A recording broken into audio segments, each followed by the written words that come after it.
Yeah, this is basically, I've been adding all sorts of little upgrades here and there as I go along. Those of you that have a lot of questions about the reef tanks and how to run them, I would highly advise you guys to check out New York Steel's channel on YouTube. He has a lot of good information out there. I suggest you go through his videos before you ask any questions, because the chances are your answers are on one of his videos. But basically, this is basically what I've got going here right now. I just got done installing two little fishies, 150 Phosman reactors, and I'm running ChemiPure Elite unbagged in one of them, and I'm running Roll-Phos in the other. I just started running the Roll-Phos yesterday. The tank is it's always been pretty clear, but it is much more clear, and that's, I believe, because of the ChemiPure Elite.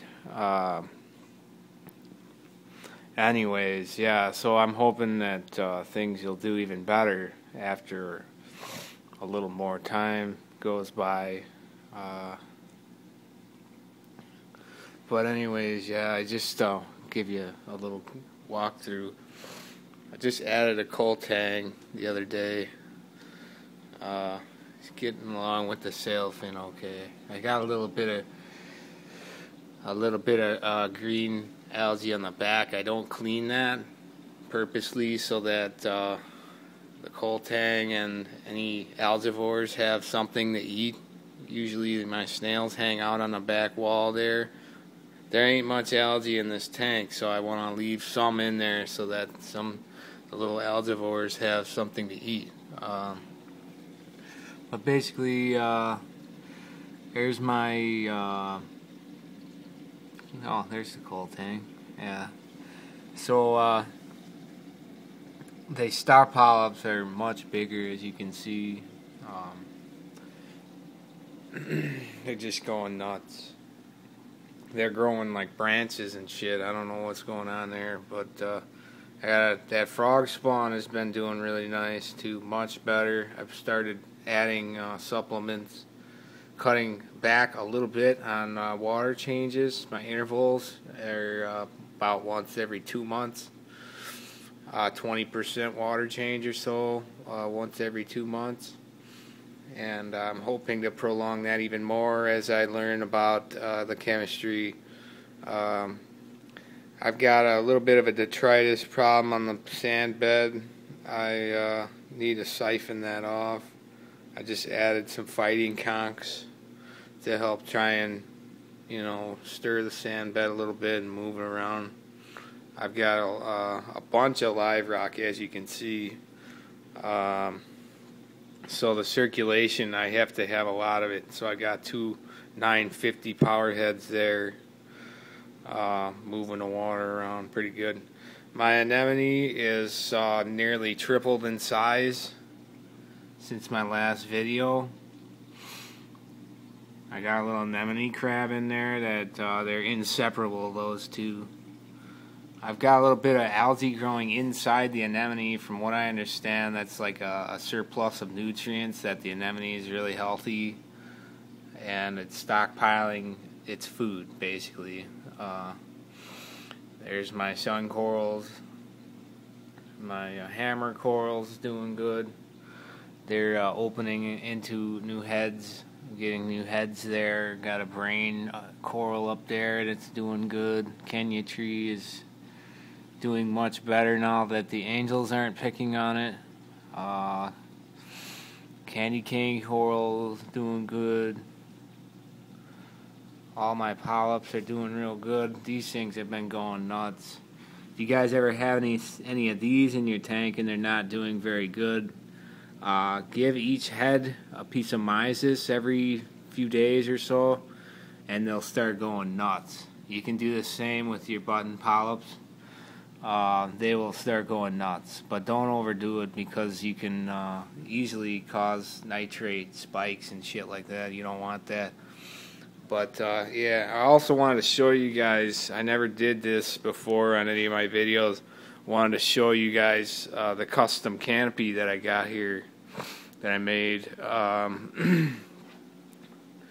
It's really a sweet deal here. You can kind of see how the design of it's got a seam right there in the middle, and the whole thing opens just like this. I got a 24-inch light fixture right there to fill in for the bow area, and then I've got another 4-foot T5 quad, the same fixture as the one up top, and it basically opens up like this. Let me get back, I'll show you. It opens up like that, so I have full access to the tank.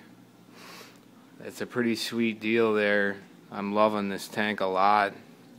I got a fan in there over in the overflow box to help chill this, hooked up to the reef keeper, so if it ever gets hot, that fan will kick in at 80 degrees or so and help cool the tank down. Got my phosphane reactors up in there over by the refugium, hanging on the side there. It's a really sweet setup. I got another one on this side.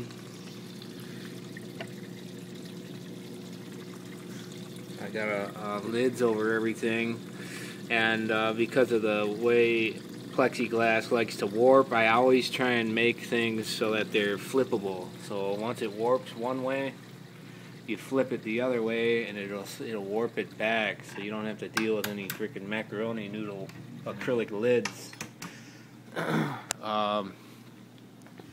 But yeah, this tank is pretty much meeting all of my expectations so far. I've had some casualties due to faulty equipment. You guys out there that are getting into this hobby, do yourself a favor and don't skimp on equipment. Don't go under, par, basically, like lighting and stuff like that, and your pumps and stuff, circulation. To save money, it's best to just invest the money and get good equipment, because it'll cost you more money in the long run if you buy cheap equipment. You will lose livestock due to faulty equipment. Make sure you get yourself a nice salinity hydrometer or a refractometer, or something that can accurately measure salinity.